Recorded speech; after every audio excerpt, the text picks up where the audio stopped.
Alright, for today's video, short video lang tayo mga boss. Video tutorial tayo ngayon. Papakita ko sa inyo kung paano mag-adjust ng headlight ng Z1000 natin mga boss. Tara, let's go! Ituturo ko sa inyo kung paano. Alright mga boss, simulan na natin pag-tanggal itong cover.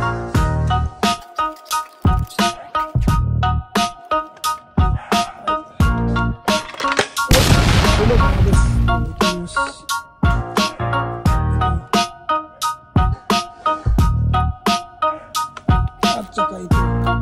Yan.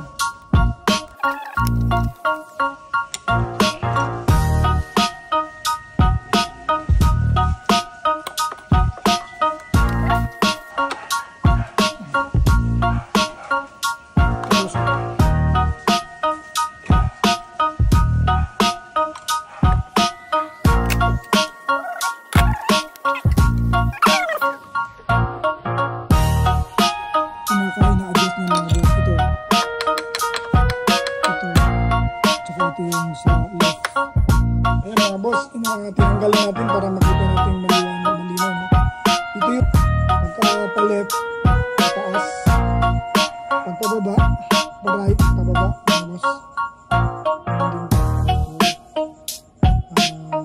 Ang sukat ng nito mga boss is digits lang. Right, sa pagbalik ng headlight mga boss, make it sure na yung mga socket may babalik sa tama mga boss.